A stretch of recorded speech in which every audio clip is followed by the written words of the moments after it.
everyone, a very good evening to all of you. I welcome all of you to the 20th KGLS Alumni Webinar on International Mediation, Advocacy and Dispute Management by our distinguished alumna, Ms. Shaurya Mittal. I'm Professor Shireen Moti, Assistant Professor of Law and Director of Alumni Relations at OP Jindal Global University. OP Jindal Global University was started in the year 2009 under the visionary leadership of our Chancellor, Mr. Naveen Jindal, and our Vice Chancellor, Professor Dr. C. Rajkumar. In the span of over a decade, OP Jindal Global University has been recognized as an institute of eminence by the Government of India, and Jindal Global Law School has been ranked as the #1 law school by the QS World Rankings, #1 law school in India. Before I welcome our speaker for today, I would like to introduce her briefly. Ms. Shaurya Mittal graduated with a BA LLB honours degree from Jindal Global Law School in the year 2017.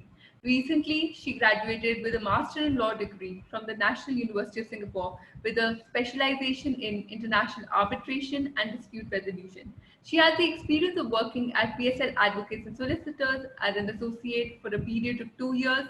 She has received training in negotiation and mediation by one of the best professors in the world, Professor Joel Lee of the National University of Singapore. Her areas of interest include arbitration and mediation. So you can see that the speaker has had an outstanding journey, and she has been able to make use of all the opportunities that were made available to her and carve out a niche for herself in arbitration, dispute resolution mechanism, alternate dispute resolution mechanism, arbitration being one of them.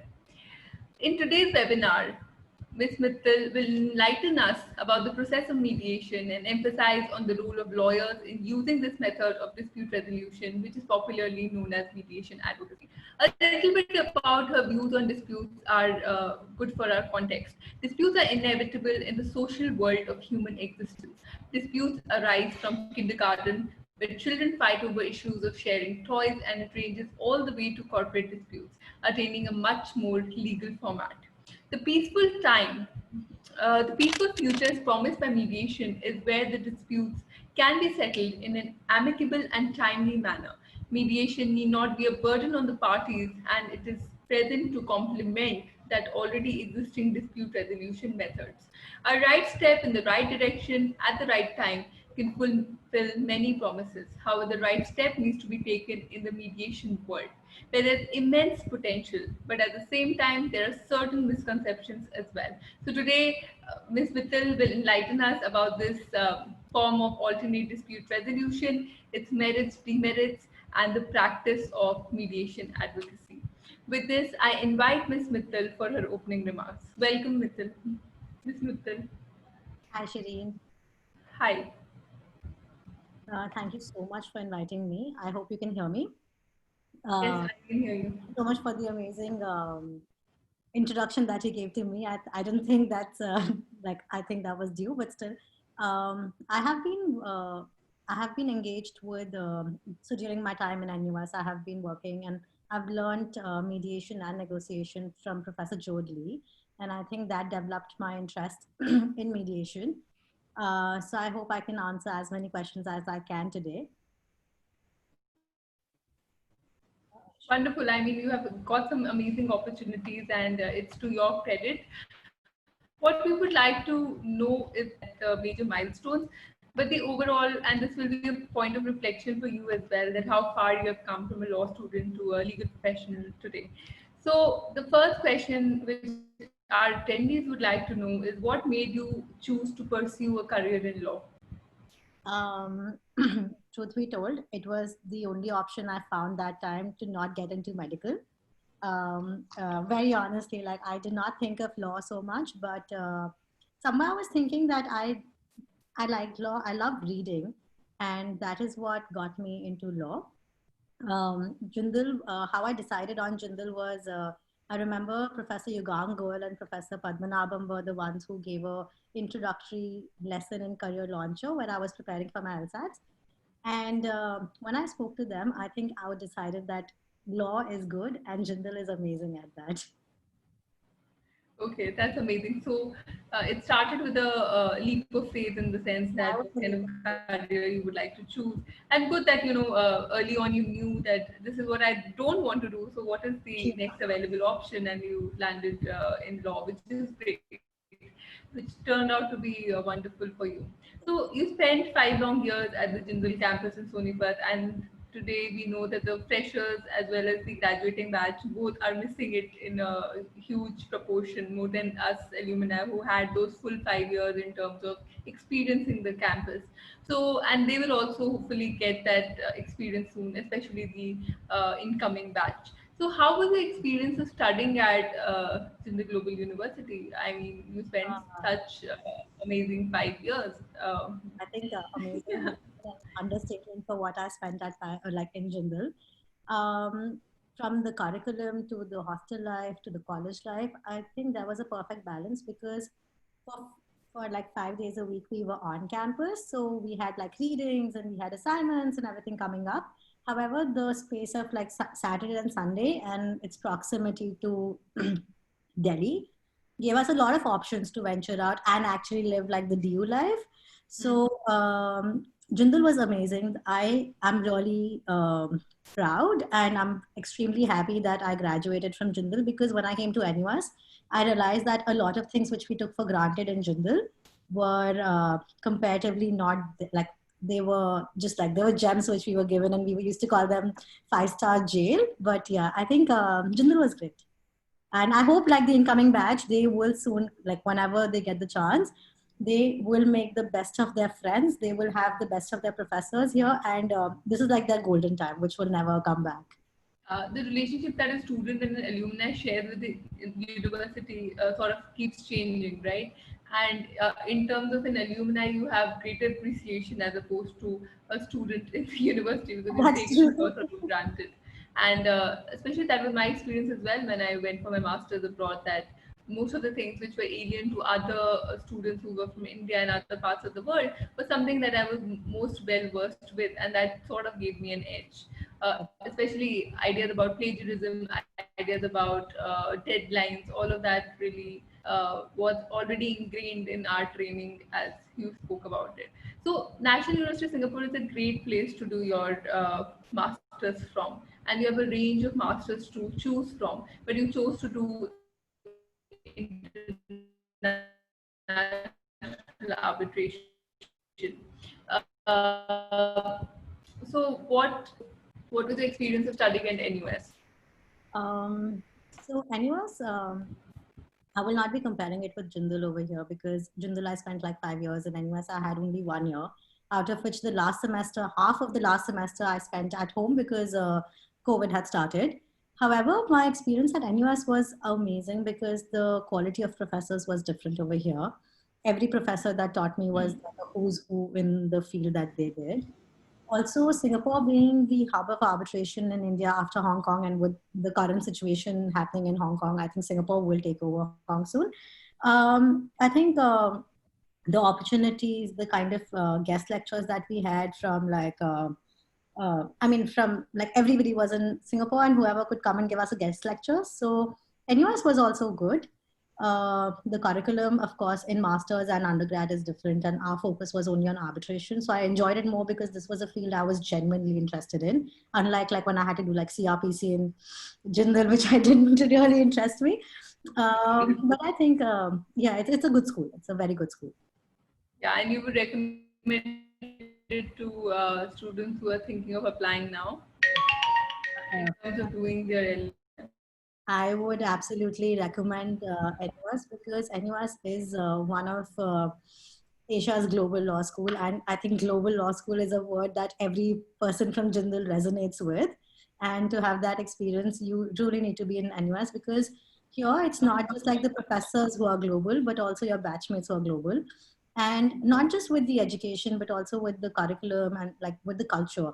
So there's such a huge cultural mix. You'll have Indians, you'll have Chinese, you'll have Japanese, and you learn a lot about Asia in general. So it's a good school, and I would recommend it.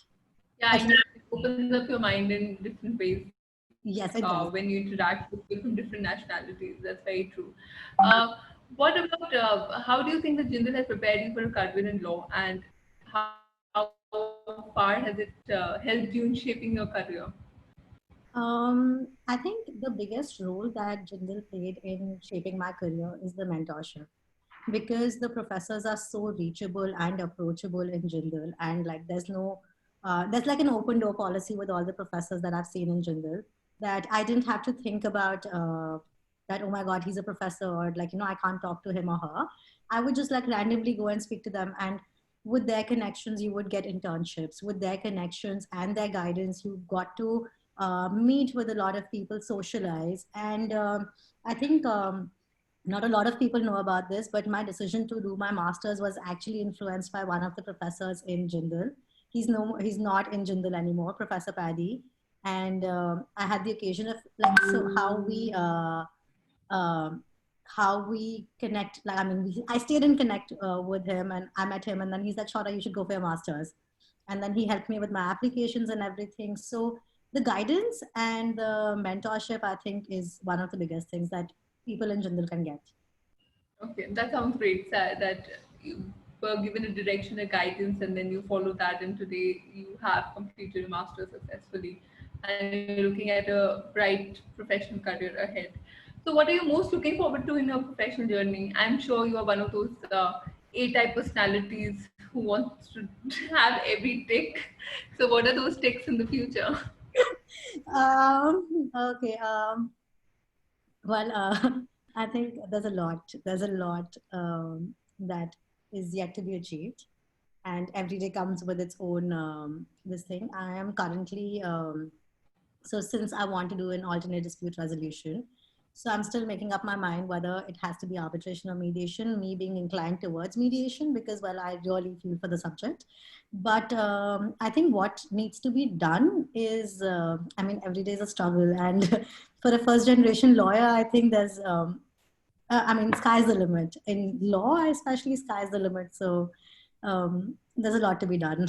Let's leave it to That's that. so positive, especially for law aspirants and the students who are, studying law at this point. That sky is the limit, and every day is a struggle. Yeah. Irrespective of whatever externalities are there, every day comes with its own challenges.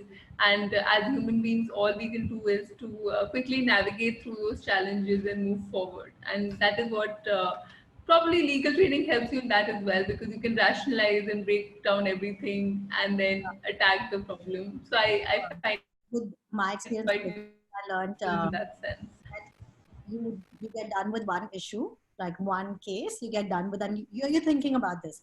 So if I get done with this case, maybe my life will become simpler. But the moment that case gets over, there's another case which is even more difficult issue. So you never, it's a never ending process, and you have to like keep up with it. So yeah, every day Yeah, is a but the great thing is that you're solving problems which have this real impact on the world in terms of your clients, and they rely on you as the person who's going to save their business or their house or the property, right? And even for social issues, you could be doing that. And that gives you a sense of empowerment which no other field gives you, the knowledge of law and the application of it, and that is in itself quite rewarding. And though it's a challenging profession, I feel it's rewarding in equal highlight. ways. So yeah, I Yes. mean, So now with that we, yeah, go did ahead, you go want to say something? ahead. Just So now that we have a little bit of background about what you've been up to and what you're looking forward to, we should enter the topic for discussion today, which we have fixed. And the first question that I'm going to ask you within our topic of international mediation, mediation advocacy, and dispute management is really to begin with the most fundamental question, that what is alternate dispute resolution and how different it is from the practice of litigation. So even though it says alternate dispute resolution, I believe it should be like just dispute resolution on a different mechanism. But let's go with what everybody knows. So alternate dispute resolution would, compared to litigation, is somewhere where you don't go to courts. So the major areas are like arbitration, mediation, negotiation, and conciliation. You can consider them. So what you really what really happens is that there's no adversarial system per se, at least. Arbitration, you still have some sort of adversarial system, but you have party autonomy, which is like the soul of ADR. In arbitration, the parties can decide what procedure they want to follow. In arbitration, the parties can decide who will be the arbitrators, the judges essentially. They can decide on the venue, they can decide what law will be applied to. And they can decide everything. They can decide what issues they want to talk about. They can decide this thing. So party autonomy is the biggest, I think the best thing that ADR has. With mediation, you can decide who should be the mediator, or maybe whether you want to go on mediation or not. So there's a lot of voluntarily, the consent of the parties are involved. Conciliation. So all these are very collaborative. So, well, arbitration is not so collaborative, but mediation and negotiation, mediation and conciliation are collaborative. So here there's no win-lose. Like that's the best thing about these kinds of dispute resolution as against litigation. There's no win-lose. There is only win-win if it's collaborative. So what essentially happens is, like in mediation, if I say, you decide on, okay, so I want to go for mediation, you go for mediation. And then you see the reliefs. In court system, you will have like a specific relief that you can ask for, which can be granted by the court of law, or which is permissible as per the statute you're going under. However, in mediation, there is no limit. You can talk about X thing, your dispute is X, but you can also talk about Y, which is like the underlying issue in it. Conciliation also goes on the same lines as mediation. With ADR, not arbitration, but mediation and conciliation, one thing which is like extremely nice is that you also take care and keep in check the relationship and the communication you want to have with the other party in future.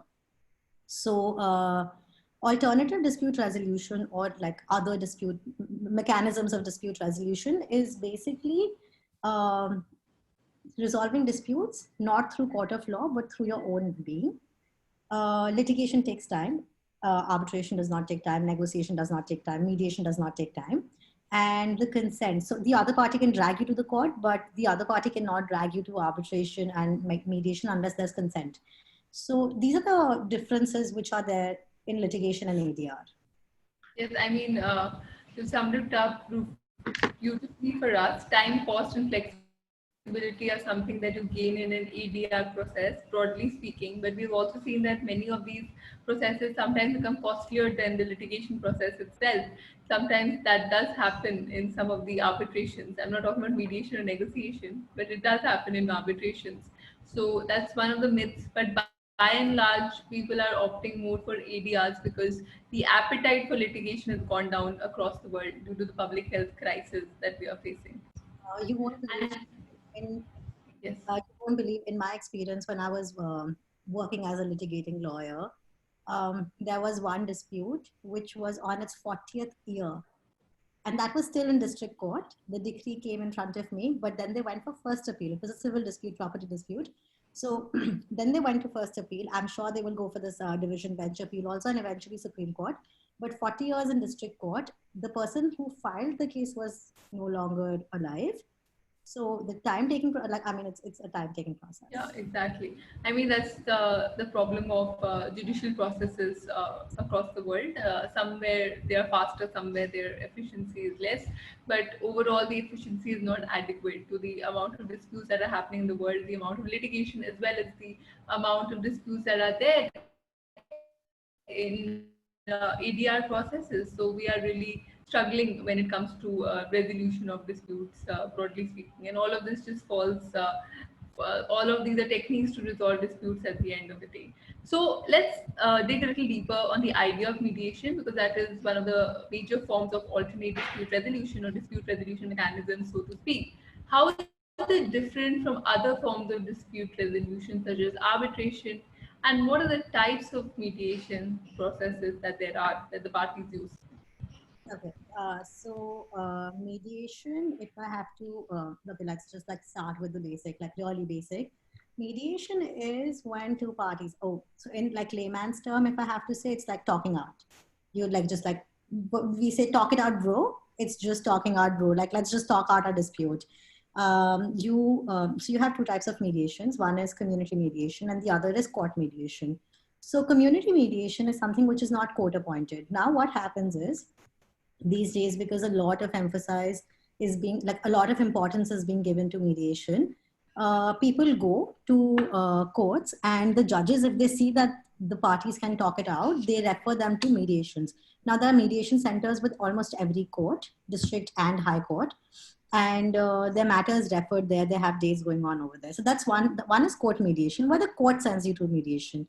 The other one is that if you don't want to directly go, you think that, okay, maybe, you know what, I really want to do business with this person in future. Maybe it's a family dispute and there's a kid involved in it, and you don't want to go to court, because once you go to court, the kid will also have to face all these things. You say, okay, let's go out, let's see what options we have. So there are institutes. There's institutional mediation, where you have institutes actually set up to provide you with mediation services. So these mediation services are like mediators, and they provide you with infrastructure, they provide you with the rules and guidelines, and they try to make it like a more formal process. As against arbitration. So arbitration, still there's like right and there's wrong. You have rights and liabilities. However, in mediation, there's no right or wrong. It's about what benefits both the parties, what is equally beneficial. You might have to compromise on certain things. You might get another solution altogether. So suppose I am an employee, and I go to my employer and I say, listen, boss, you know what? I need a salary rise. So in this, if I have to, like, if I go to the court will be like, okay, fine. How many years have you worked? How many years have you not worked? What is the market status? Here, in mediation, you don't necessarily need a salary rise. You can say, okay, you know what? My wife is sick and I have bills to pay. So the employer can say, okay, listen, you know what? I can provide you with medical benefits. So you have the option creating part where you can actually come up with alternatives. Institutional mediations also provide training services, where they train individuals to become mediators. So it's like a career option also. India has PACT, CAMP. These are few of the institutes which have been set up for mediation. Singapore has SIMI, SAGE, SIMC, you have IMI. So there are a lot of institutes which are now providing you with mediation services without going to the court.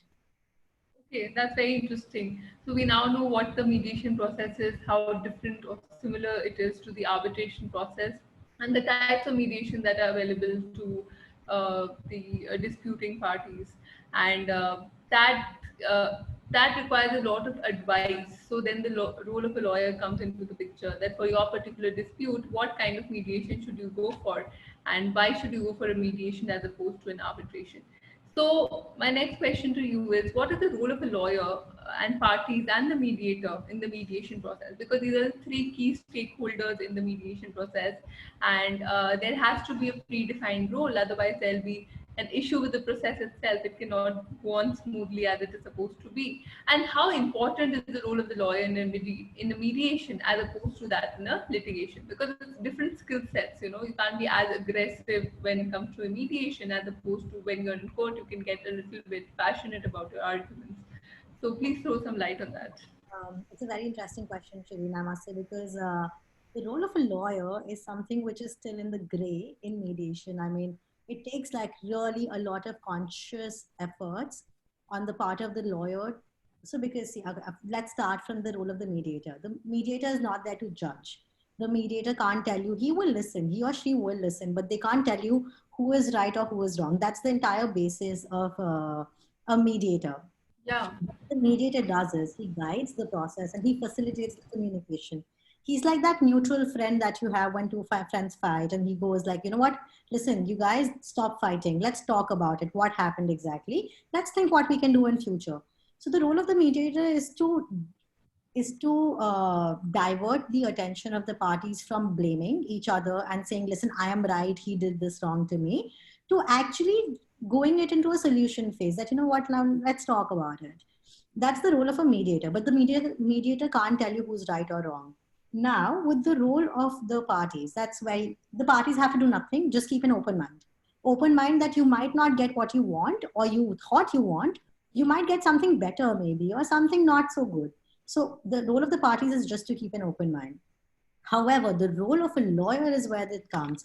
So the lawyer first has to inform the parties about the option of having a mediation. That is something we feel is still missing out because, you know, we're lawyers. We want to earn as much money as we can.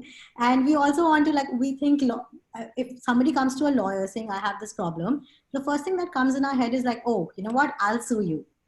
But that is the mentality we need to change, and we need to start thinking about other ways of dispute resolution. Now the role of a lawyer is to guide the parties. They have to tell they have to tell the client about what mediation is and how they have to act in it.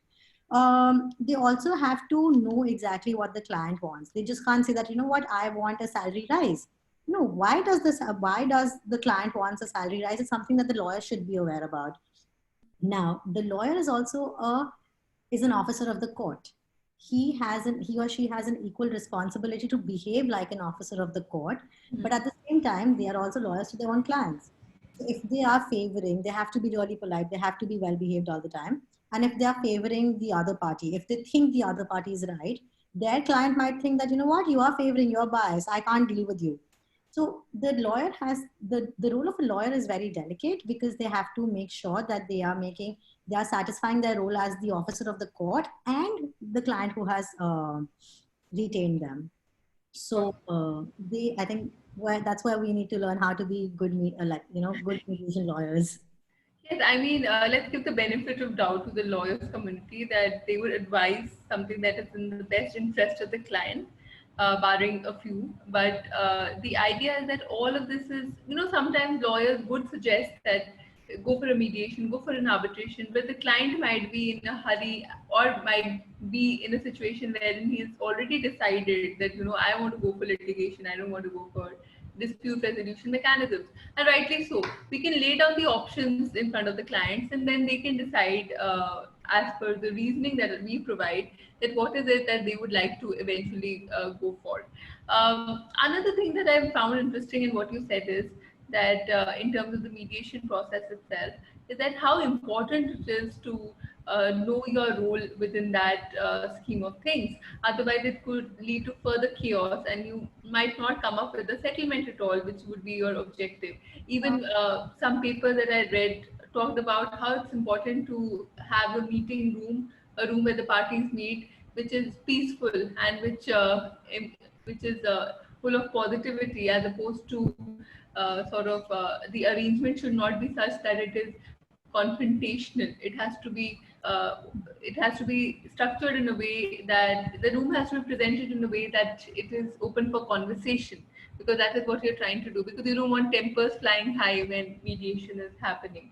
And in terms of the role of the mediator, as you said, you know, it's slightly different from what you do in litigation, because the skill sets that come into use are that of your soft skills. You are not taking a side in this, and it's very difficult for lawyers to not take a side. So you're not biased, you're neutral. Yes.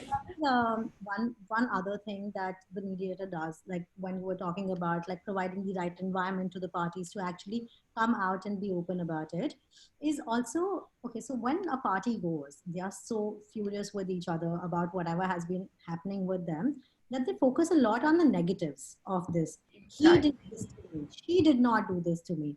But what, as a mediator, is you have to rephrase. As a mediator, the biggest tool that you have is rephrasing. So you have to rephrase everything. So if suppose they say she cheated, so she has to ask you, so you think that she did not do it the right way. I mean, there are a lot of examples, but there are certain words like you can never use always. So if suppose like a friend says, I always make the plan.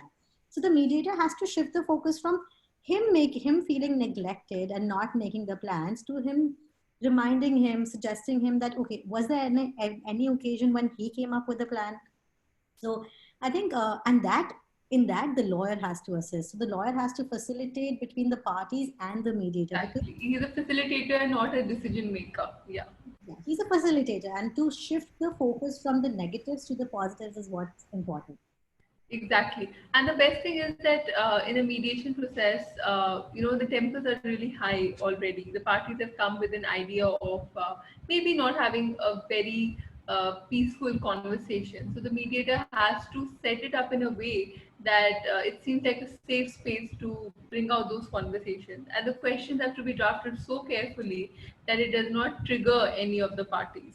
That's right. And that is the role of a lawyer in a mediation setting. Just a word to the attendees that Ms. Mittal will be happy to answer any questions that you may have about a career in mediation, or about why should you choose a particular law school over the other, or questions about our topic today, which is international mediation and mediation advocacy, as well as dispute management. So we'll be taking questions once the presentation is over, around 5:50 or 6. We'll be happy to take your questions. And I already have a couple of questions that were sent over email. So, yes, so moving on to the next question. What are some of the recent developments and steps that have been taken in the world that is leading to a higher recognition of mediation as a method of dispute resolution? I think the most path-breaking thing that happened recently is the Singapore Convention on Mediation. So in 2018 was when the United Nations decided that this convention is required. In 2019 August was when the convention was open for countries to sign, and almost 53 countries signed, including India, signed the convention, and five have ratified. And in fact, like it's actually quite a coincidence that 12th September was the one when it came into effect. So now, what Singapore Mediation Convention did, like I know, like a lot of people will still are yet to read their international laws. So Singapore Mediation Convention on Mediation is like New York Convention for arbitration. So even so, since we see like a lot of cross-border disputes are increasing, and if suppose the mediation happens in India, now how can they go to like some other country and enforce the mediation agreement also? So in that case, the countries which have ratified the mediation agreement or the settlement agreement will hold the validity of a decree or like an arbitral award. So it's giving a lot of recognition to mediation being a more formal process instead of an informal process. You can actually do a mediation and treat it like as if you went to court and decided on something. It has the power of a contract, of a decree. So it becomes enforceable. So you don't have to worry, like the parties don't have to worry that, okay, fine, I go into mediation. But what will happen once we come out of it, we come out with the mediation agreement and then the other party does not follow through. So you have the option of taking it to court or maybe another mediation. So you have like the follow-up steps. Apart from that, there's a lot of awareness being raised regarding mediation. So the recent news that I came to know was mediation has become a compulsory subject for law schools in India, which I think is great because right. So when I was in Jindal, we had like mediation as like one class in the entire area subject. However, mediation needs to have its own because there's a lot of things you can learn about mediation. You have a Harvard offering programs. You have, I mean, NUS obviously has it. And you have other law schools also, which are tying up with other, like, I mean, they're coming up with mediation. One interesting thing, which I think everybody should be aware about, is this organization called Sage Mediation, which is based out of Singapore. And Sage Mediation has this conference, which is an annual conference called Peacemakers Conference. So now what Peacemaker does is Peacemaker enrolls almost students from the age between 13 to 16, which are essentially high school students. And they teach them mediation and how to mediate, not as a subject of law, but as a life skill. So what these children are learning are not like, you know what, if we get into a dispute, we're going to fight it out. No, they teach them tricks to how to amicably talk it out, which I think as a peaceful, like in the end, what we need is peace. And peace does not mean absence of dispute. Peace means amicable way of resolving the dispute. So in that manner, I think there are like training programs which are happening. You have PACT Delhi, you have CAMP in Bangalore, and also MNLU in Maharashtra has its own program. It's a two-year long program. I think it's MA in mediation and dispute resolution. So a lot of emphasis has been given to mediation, not just as a law subject, but as like a general life skill. So this is why the awareness is increasing. Then you have Singapore Mediation Convention, which was signed and ratified. So it came into effect. I think we are on a good path to make mediation as one of the major disputes resolution mechanism. Also, like Commercial Court Act in India. So Commercial Court Act in India that makes it obligatory for the parties to go into mediation before coming to the commercial court for resolution of the disputes. Then you have like institutional arbitrations like ICC and SIAC. And what they do is they have an option of ARB Med ARB, which is called arbitration, mediation, arbitration. So once the parties have entered into arbitration, they have the option of going into mediation within the arbitration and then coming back to arbitration. So, and then you have lok adalats in the district courts. So I think every second Saturday is when the lok adalats happen in all the district courts, where throughout the month, whichever, if the judge feels that this dispute can be resolved through mediation, they refer them to the lok adalats and they have a mediation process. So a lot of countries are taking a lot of steps towards making mediation as one of the primary mechanism of dispute resolution. Yes, I mean, that's great, and you have given us a lot of information there about what is really happening in this space. Why do you suggest mediation as a form of dispute resolution as opposed to arbitration? What are the merits and demerits according to you? I think that's a tricky one because I love arbitration also, and that's where I specialized in my master's. But one thing that I think mediation trumps over arbitration is the collaborative nature of mediation. Mediation is more informal, yet at the same time, it is attaining the status of formal. That's through like the steps which are being taken by the governments. But if I have to say, it's more like a win-win because both the parties might get what they want. It has more option of collaborating between the parties. Like, you know what, okay, so it's an example that which I would like to use. Thank you, Professor Joel. So suppose orange. There are two siblings, and both the siblings say, like the brother says, "I want the orange." The sister says, "I want the orange." Now, what do you think will happen? They will cut the orange into two and divide it. However, if it's a mediation, they will say, "Why do you want the orange?" They are not so. It's a concept that we learned. It's called positional interest. So the brother wanted the orange to have orange juice. The sister wanted the orange peel to make an orange cake, the orange zest. So in this case, if they would have talked about it, if they would have used the mediation skills, they both could have made like an entire glass of orange juice and an entire cake instead of going half about it, which doesn't happen in arbitration again. Arbitration again is all about rights and liabilities. You did this to me, you did this to that. Also, arbitration takes up a lot of time. It was supposed to be cost effective and it was supposed to be time efficient, which now we see has become more like a RIDS way of solving a dispute. Arbitration, you have like international arbitration, you're traveling to Singapore, you're traveling to London, you're traveling to Hong Kong for arbitration, and it involves a lot of money. However, mediation is more accessible. You don't need to have a dispute of $1 million to go into mediation. You can like literally be arguing about 100 rupees and be like, listen, let's mediate about it. So I would say it should be the first step. But if it doesn't happen, then you obviously have like your other dispute resolution mechanisms. Exactly. I mean, that's a good way of being an advocate for mediation over arbitration, and I completely agree on those points.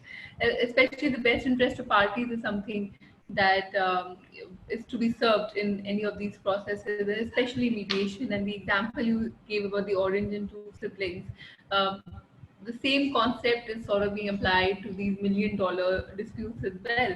That what is it exactly that you want this orange for? What is it exactly that you want this for? And then you can start talking about how to arrive at a solution that is in the interest of both, rather than going in there blindfolded and just doing a half and half, because that really doesn't work. So also like one more thing that that comes up to my mind is that arbitration and litigation also, I don't want to put them in one basket, but well, we have to in the adversarial nature of theirs. Um, Most of the time, I think 99% of the time is once a party gets into litigation or arbitration, there's a dispute and there's like rights, there's like somebody's right, somebody's wrong, and then they go into enforcement. However, with mediation, you have the window of seeing that, do I want a further relationship with this person or not? Do I want to communicate further with this person or not? So suppose a supplier did not supply certain product to a shopkeeper. Now, in that case, if they go into arbitration or they go into litigation, there's no further relationship because they will be like, listen, he did that to me. However, in mediation, they can talk out another arrangement which works for both of them, which they both might be agreeable to.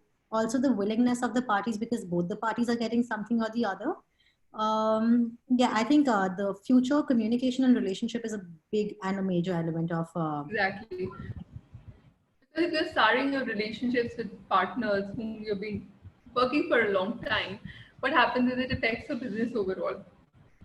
And if you want to continue those relationships, which is of paramount importance sometimes to businesses, then you have to do it in a way which is amicable, at the same time which serves your best interest, so that you do not lose. That's why there's a lot of skill involved when it comes to settlements in this sort of setup.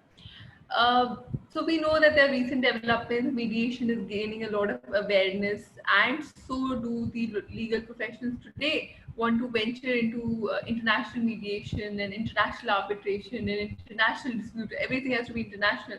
So, so what would your advice be to somebody who's trying to just about begin to think about starting a career or working towards a career which helps him or her become an expert in mediation or arbitration, whichever is the form of dispute resolution that they choose to do, and be able to practice internationally, Okay, so with arbitration, there's a lot of uncertainty at the moment because, well, we are living in uncertain times. And, well, this has been said like a million times, but what used to be international arbitration now is being conducted virtually. And partners and arbitrators are still deciding whether they want to travel internationally or not. The same goes with mediation. However, with mediation, there's also with arbitration, there's like an element of confidentiality, which we are yet to see how confidentiality works out in the virtual this thing. So, like, suppose I'm having a conversation with you, but what if I've just like kept a camera on my near my like laptop and it gets recorded and I use it like this? So there's still a lot of uncertainty right now. But with respect to arbitration, I think would be a good place. So you look for law firms which practice arbitration. Maybe there are like institutional arbitration. You have the DIAC, you have SEAC, you have ICC, you have HKIC. So you have the option of engaging yourself with them. They have job openings. You don't necessarily need a master's, but it's always preferential if you have a master's if you want a niche subject. With mediation, it's very different. You don't need masters for mediation. What you have is that you need to associate yourself with the training first. So, and for training, you have no age. So you have like SAGE providing through Peacemaker conferences, training to 13 to 16-year-old students. Then you have SIMI, and then you have like SIMI is Singapore International Mediation Institution. And you have PACT and CAMP Bangalore, which are providing you training to become mediators and mediation advocates. So it's usually like a 2-day or a 3-day training that happens. They have assessment after that. So you have ADR, ODR International also, which is another institution which provides with the training.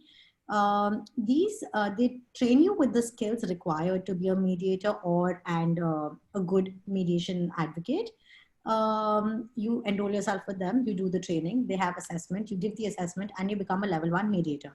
So now the best thing is that you don't have to be a graduate. So even law school students, I think they should completely check up these institutes. You have Jonathan Rodriguez in India who actually founded PACT, and now he's working with CAMP. So these people are really working towards like making mediation the primary dispute resolution mechanism, and they're training. So, and also because like it does not require like a lot of resources in the sense that you don't have to spend like 6 months. You can do it for 3 days and get yourself certified as a mediator, which is also another life. It's a good skill to add on to your CVs, because I know as a law student, I was only looking at what can I add to my CV. So these conferences, they train you for that. Mm-hmm. If somebody is looking and thinking extremely big, then you have the Harvard program on negotiation, which also trains you with those mediation skills. I think it happens in June or July. This year it didn't happen because, well, of course, we have COVID. but it's a 1 week program where they teach you with mediation. Apart from that, I think specifically a career in international law right now seems a little dubious because it has been very difficult. All the countries are turning internally and they're trying to protect their own, like they might say. However, this shall pass too. And work, I mean, there are internship programs, there are research assistantship programs in all the universities. I know somebody who's so he's a student of NLS, and he is working as a research assistant to a professor in Leiden. So I think the students can keep a lookout on that. You have centers working round the clock.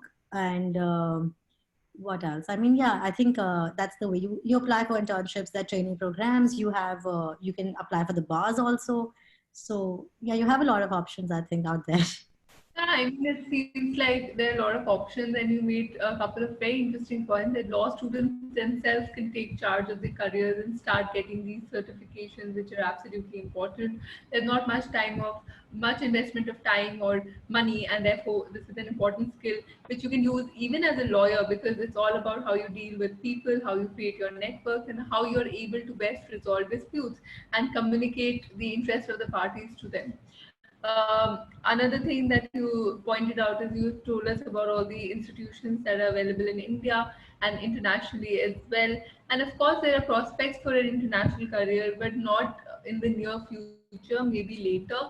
But those skills would always remain intact, and those skills have values. And I actually feel that within India also, there's a huge scope for ADR, and especially mediation. And you have there's so many articles which are saying that more and more disputants are going for mediation, because they do not, firstly, access to courts is a big problem, and also the appetite for litigation has sort of decreased because of the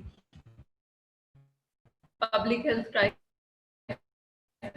followed by an economic crisis, and that is a burden on the parties. So they have decided to, resolve it amicably in the least possible effort. Opportunity for young lawyers, for lawyers in general, to develop sound knowledge of ADR practices in India and to get clients in order to solve those disputes.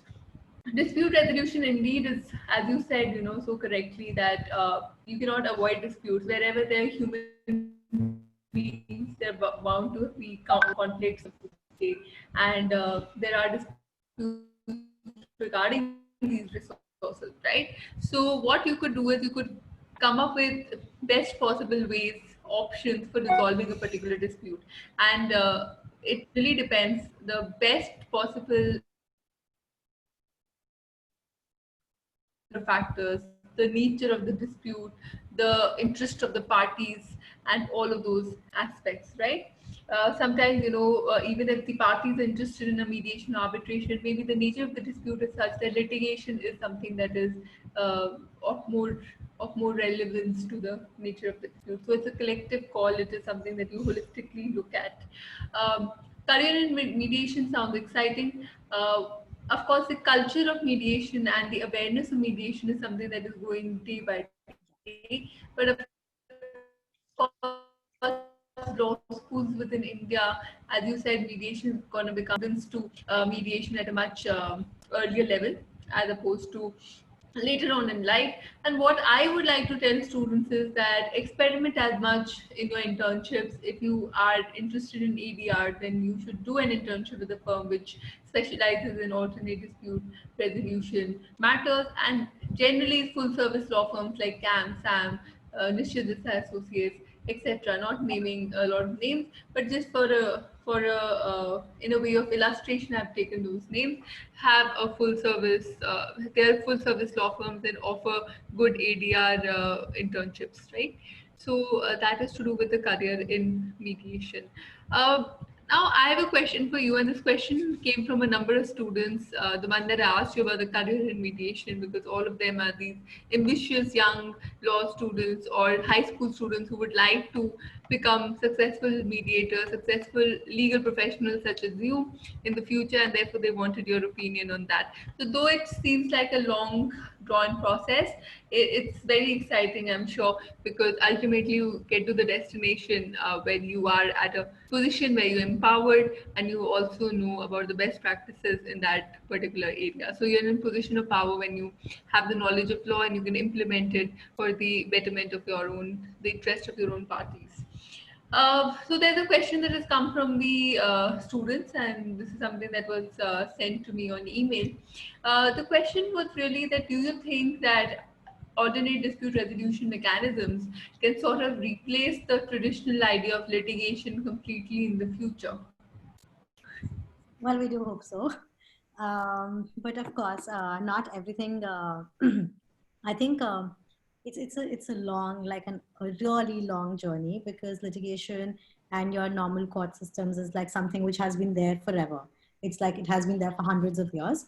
So you cannot. And sometimes I feel that you do require these things. You do require the power of the court because they have been granted that. Um, if I have to think, if I have to say whether you can replace them, no, you cannot. But you can always have an option. And the thing is that the people need to be aware about having an option. Right now, most of the people, I mean, at least few, I mean, half of them at least, still think that the only option that they have is to go to courts. Now, if somebody wants an alternate dispute resolution mechanism, in that case, they need to know about their options, and that's where awareness comes into picture. I don't think we can replace the traditional sense of dispute resolution, and that will not even be suggested, because you still have like criminal disputes cannot go into ADR, right? Like you cannot reach a settlement in criminal disputes. So for them, you actually require the courts. However, if people think that they can resolve, then ADR should become. So I think mediation, negotiation should become the first step towards dispute resolution. If nothing, like renegotiating of the contracts should become before dispute resolution. Yeah. I mean, complete replacement is out of the question because of the fact that it's too outlandish at this point. Even I feel that way, because litigation is something that has gained the trust of the people over the years. Even though we have judicial backlogs, we have judicial delays, we have all kinds of things that are not ideal, but still litigation seems to be one place where litigants feel that they will get some amount of justice, and that is the traditional conception of law and how it is implemented in that sense. So it's not going anywhere, guys. Litigation is going to stay, but ADR is also gaining a lot of prominence. Especially by the efforts of the international organizations, efforts of ADR organizations that are promoting ADR. The culture is very much there, because in every commercial contract you'll see there will be a clause for ADR. So firstly, parties will go into arbitration at a seat that is decided mutually between them, and then they might go into litigation. Every other contract today has an ADR clause. Is I it think not so? I would like to suggest this to students who are actually confused between ADR and ADR and litigation. And I have worked for 2 years in a boutique law firm called PSL, and they have both kinds of matters. They have civil, they have arbitration, and they have mediation also. So in your initial years, instead of focusing on your niche, which you shouldn't, by the way, you should just like explore. If I tell you honestly, I hated arbitration when I was studying in Jindal. I didn't attend the class. I mean, I attended the classes. Let's not take that on record. But I did attend the classes and everything. But I never gained interest. I always thought I might go in tax law or maybe family law. But after practicing, when I was actually practicing in a firm where you have like every day you have a new subject of law altogether. One day I'm working on construction law, the other day I'm working on infrastructure or education, and the third day I'm working on family dispute. That's when you actually challenge yourself into thinking what really interests you. So if today I think that I'm actually excited to work about the arbitration matter, that means arbitration interests me. And that's when you realize that yes, this is what I really like, this is what I like. And then you can choose your niche. You can choose your niche eventually, whether you want to go into arbitration or you can continue to practice as like the way you're practicing. So I would suggest go in, don't focus on which, like the name firm you're working for. See where you're working, see what kind of matters do they have. Do they give you enough to challenge you on everyday basis? Because in the end, It's you. You have to challenge yourself. You have to learn. What you learn in law school is literally like 10% of what you eventually learn in a year in practice eventually. Like, I mean, but yeah, you have to keep challenging yourself and you need to find out even a boutique law firm works. And I think all the boutique law firms have a really wide scope. You will be going to NCLT, you will be going to TDSAT, you will be going to APTEL. So in that manner, I think it works out. You need to figure out what you really like. Yeah, I mean, that is such sound advice, and I would completely agree with that. Uh, I mean, internships are a way of finding out your interests. They are short internships, but still you will get a hint whether this is a place you belong in or you don't. And just because you want to fit into a particular bracket and say, okay, I work for the top firm in this country, or I am working with this senior, maybe you have the skill set to excel in all of those fields, right? You can become a law professor, you can become a lawyer for international stature, you can also become a law firm partner. But in all of those choices, what is it that really suits your personality is something only you can answer, because you have to live it every day. And lawyers work long hours, irrespective of what they choose. So 12, 15, 16 hours is just normal for us, and and the law school prepares you for that to an extent. What I feel personally is that, of course, there's a disconnect between what we learn in law school and what we practically do in courts. But that disconnect is not an accident, it's well thought out. The idea is that when you are in law school, you are at a stage in your life that you're just growing, right? So, your idea is to take up as many skills of research, writing, and create a certain base in law. And when you come out of law school, you start experiencing how law actually operates in day-to-day life. Now, I'm not a proponent of this disconnect, but I understand the logic behind it. And what happens is, slowly and steadily, all the regulatory bodies are realizing that we have to bring in clinical aspects to our legal curriculum to expose our students, not to scare them, but to expose our students much more to the realities of the legal world, of the profession of law. And those clinical courses are slowly picking up. For example, you have clinical legal education, and within that you have compulsory ADR courses, you have a clinic where you understand how you can apply law to a situation and what can be the outcome.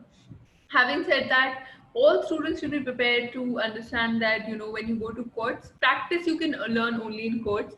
Arbitration, mediation, you can attend workshops, you can attend trainings, but unless you are on that first mediation, first arbitration, that is your learning ground. And for that, in order to reach that learning ground and to imbibe as much, is all your legal training that helps you. So your legal training helps you to be a part of that environment and learn as much as you can from it. I And mean, that's why it's called practice. I Yes. think Shireen like really put it out very well. What law school builds up is your resistance to work and your understanding. So how you interpret, how you read a statute, how you research is something that you learn in law school. But when the practical application comes later, that's the base. So your law school really builds up your base about what Exactly. you like to do. How would you like to do it? How your work ethic is built, like the basis is instilled in you in law school, and then you learn, like you eventually, I think even after 100th mediation or 1000th arbitration, you're still You learning. still make mistakes. Yeah, you can still make mistakes and you can still miss out a few points. What you really learn in law school is the communication. How do you communicate as a lawyer? Because high standards of communication expected from lawyers, right? Higher than anybody else, any other legal professional in sight. So that is why there's so much of emphasis on reading and writing and understanding the law. And then later on you apply it. Even your application increases to the extent that you're exposed to new matters, because that also keeps changing. There's no straight jacket formula, as you say, which is great. I mean, all of that sums up to becoming a successful legal professional, and everyone has a opportunity in the market. Of course, the legal market today seems to be a little it seems to be a little closed. It seems to be that there are lesser opportunities, but by and large, things will change. And in fact, Shaurya, I had a question for you, and these were questions related to COVID-19. And a lot of speculation is happening with regards to the fact that ADR is going to gain even more prominence because of COVID-19, because litigation is something that disputants are saying that they are not going for. And another thing that COVID-19 has said, and they're saying this is a silver lining, that they have just accelerated the use of digital technology in courts, which we were struggling for so many years. So for the first part, I have a question that what are your views?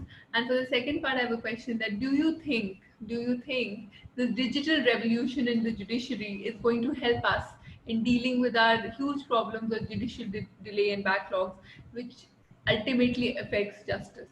Just your general opinion on it. Okay, so speaking from the point of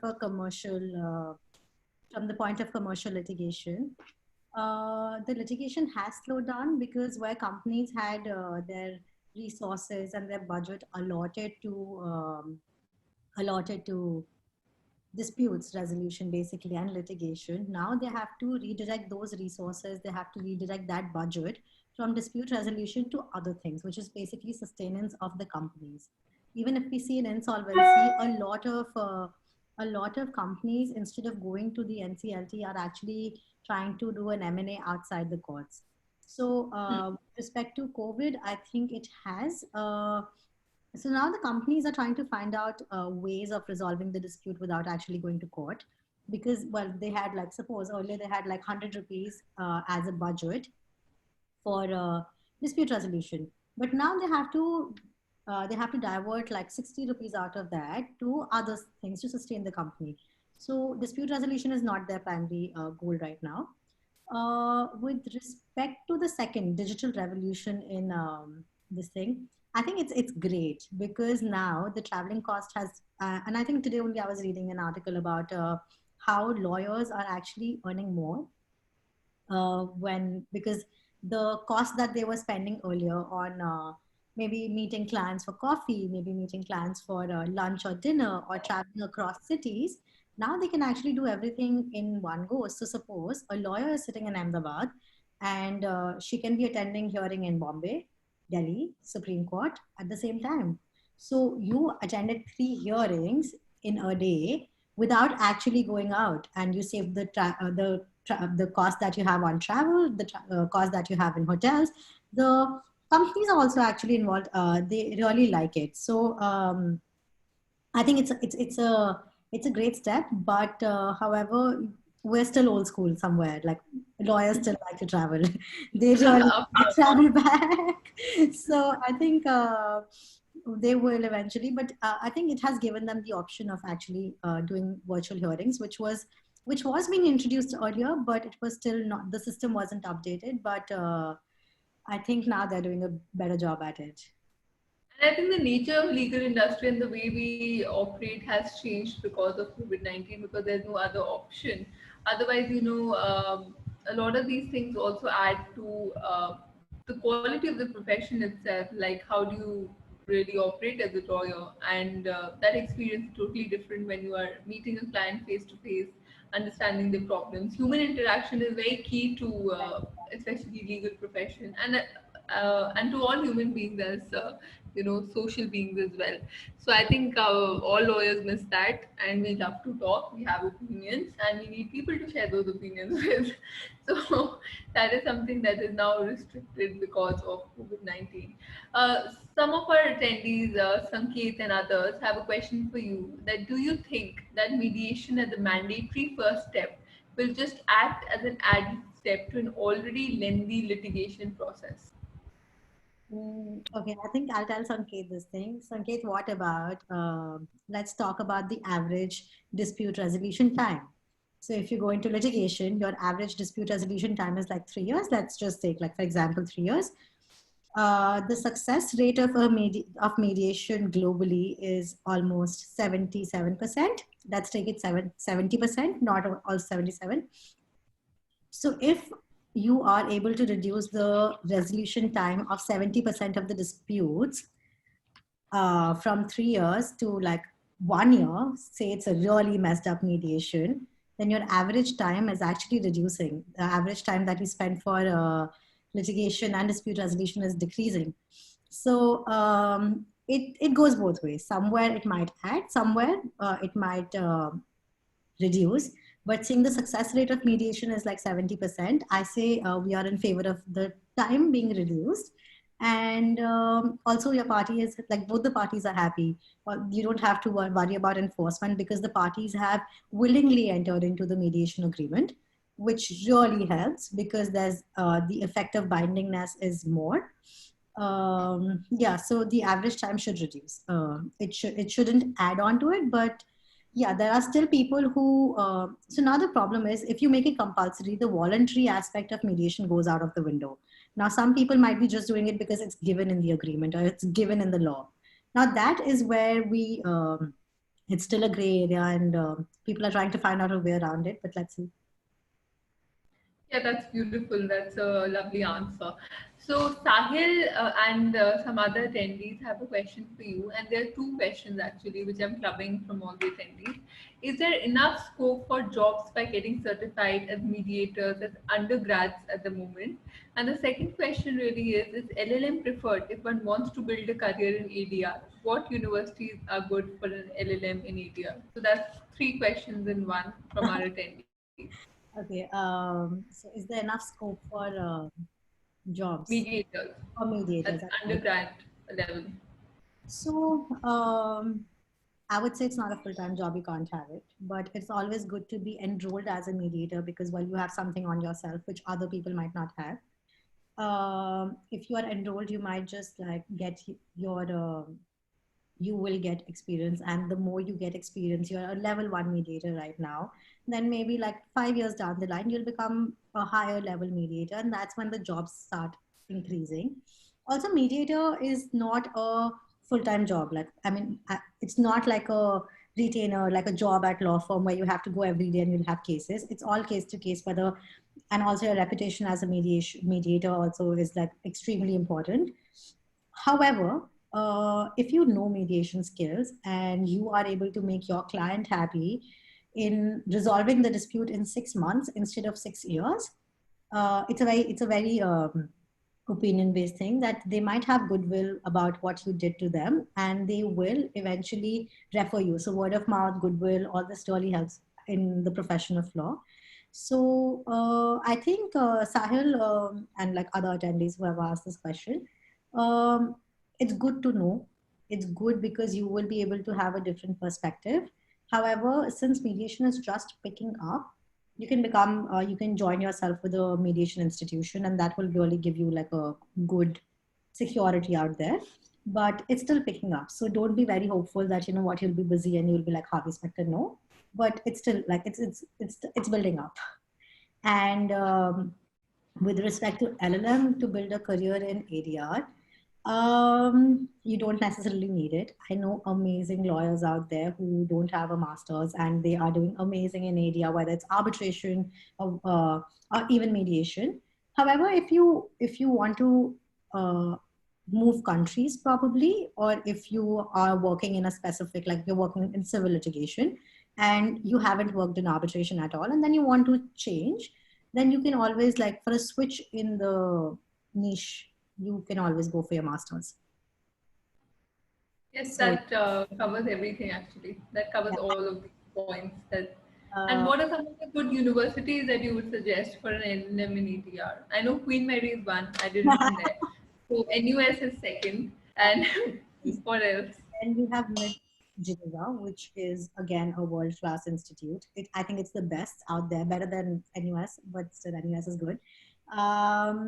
Apart from that, in ADR, I think Queen Mary has been one of the top ones in UK. Then you have Pepperdine University in US. You also have Harvard, of course. You have Columbia. All these standard universities are always there. Apart from that, in arbitration, I actually applied to NUS only, so I didn't do a lot of research because I wanted to come to NUS. But Yeah, I did. I get.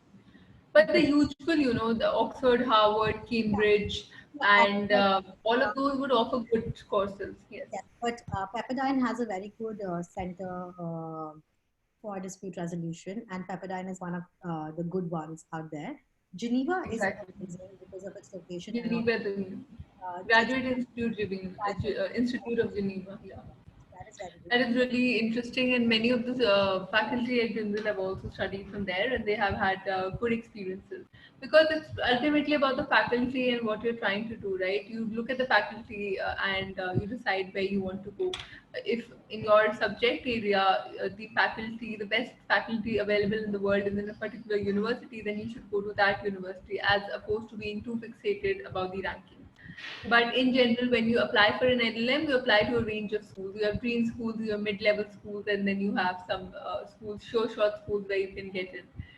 So that's something that one should And I keep think in mind. while you're doing the research about which school you want to apply, do check out the faculty, because what faculty might have appealed to me might not appeal to you, because everybody has a different interest and everybody has a different way of learning. So why Shireen loved Queen Mary. I might have been interested in NUS for different reasons. So it's very subjective and it's very personal. I think these are the good ones out there. However, this is not it. Like you might just like some. I mean, you might just like Jindal for ADR, so you can do that.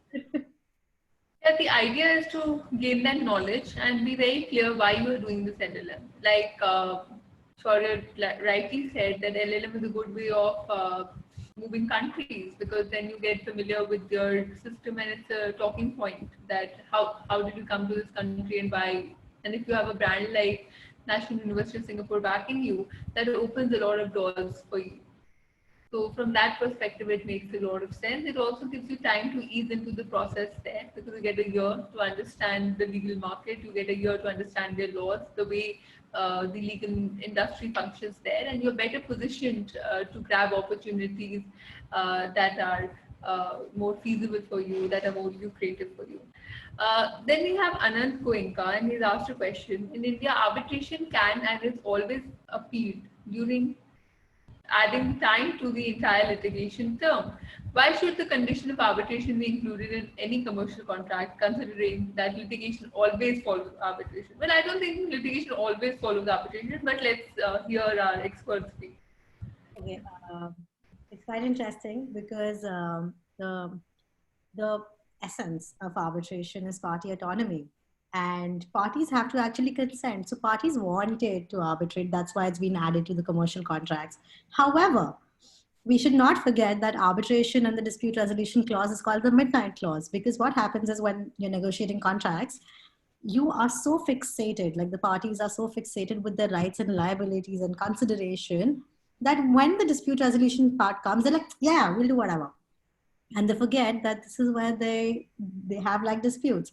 So the parties opt. It's not given out in any law that you have to come to you have to come for arbitration for resolution of disputes. It's basically what the parties want, and that's how, like, consent is like party autonomy and consent are like major factors and areas of disputes again in arbitration itself.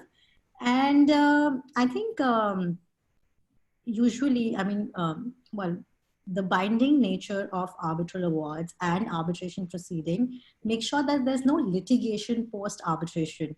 However, within arbitration, like you have interim reliefs, you have interim challenges, you have challenge like section 34, then section 37, you have enforcement under section 36, that leads to the litigation. Now that I think is something that comes from the adversarial nature, that, oh my God, they told me I'm wrong. And I think the arbitrator gave a wrong award and I have to go and challenge it. How can we lose? So now that is something that's not given in the contracts, because arbitration is non-appealable and binding in nature. Non-appealable and binding in nature. Yeah, and it has to be party autonomy. The parties decide on what to do. But since they're midnight clauses, nobody really bothers about them. And when the dispute arises, they're like, oh, we have to do this. So it's not. Yeah, I think did I answer the question? Yes, you did. You did. So now we're left with the last two questions for today's webinar before we end. So we, as Shaurya, you know, most of our attendees, many of our attendees are high school students, and they are just about choosing the law schools right now. So they're choosing the law school in which they would like to pursue a 3-year LLB degree or a 5-year LLB degree. So there are certain criteria that they should follow at the end of it, right? So what, according to you, should a law should an aspirant for a law school look out for in a potential law school? I think when you're selecting law school for your undergrad, it goes the same as LLM. You need to see what law school benefits you. I was actually preparing for CLAT when I met with Professor Yogang Goyal and Professor Paddy, and I decided Jindal. Jindal wasn't what it is now. It was still like the private university somewhere in Sonipat doing okayish. People thought I mean, okay, donations admission ho jata hai yahan par and all that jazz. But you have to see the curriculum, the alumni. You have to see how they are placing their career development placement cell. So these are the things you need to factor in. Also, with a lot of people, location matters. Like whether you want to be in Delhi, you want to be close to Delhi, you want to be in Bombay. Are you okay with the studying in Bangalore? So there are a lot of factors again which are very personal. So you have to decide on the basis of those factors that which area you want to go into. You want to go abroad, you can do the 3-year LLB over there. You can do like the 4-year LLB over there. So again, like there are a lot of factors which you need to consider. Ranking is, I think, what people do usually is like they just go for the ranking, and that's where you see that you don't really have to go with the ranking, but you have to see how the faculty is. Is there somebody you can speak to? How approachable they are? So I think all these factors do matter, and this is what they should take into consideration while deciding their undergrad law schools. That's all right. That's all right. Not a problem. So the last question that I have for you in the webinar, that is fine. Don't worry about it. 3 must-have skills for a mediator according to you. What are the 3 must-have skills for a mediator according to you? 3 must-have skills according to me. You should be neutral, not biased. You have to be independent, and you have to be collaborative.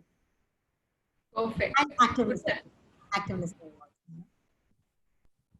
Okay, you couldn't have put it more beautifully. That's great. Very simple and short, that you need all of these skills in order to survive as a mediator and to actually come up with a solution which is in the best interest of the parties involved. With that, Shaurya, we have come to the end of today's webinar. And I would like to thank you for taking out the time to speak to us about such an important topic, especially during these times which are unprecedented and are likely to result in a lot of disputes globally. And we are seeing the emergence of those disputes. So we really need more competent and qualified mediators such as you to be able to arrive at a solution which is not only peaceful, but it also serves the best interest of the parties involved.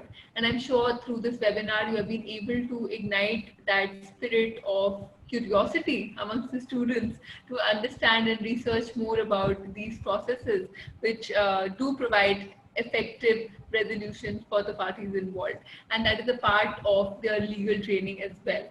We welcome you to keep coming back with such exciting webinars wherever you feel, and we would be most happy to organize it on your behalf.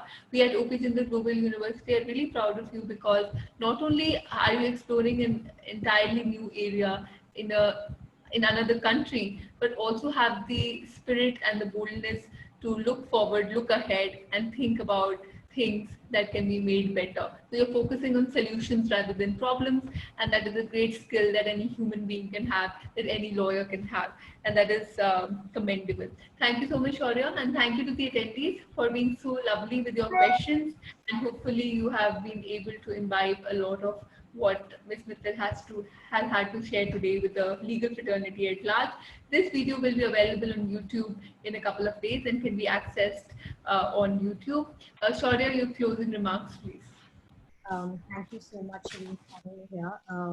I do hope people do come up with, I see a lot of people from Jindal doing mediation.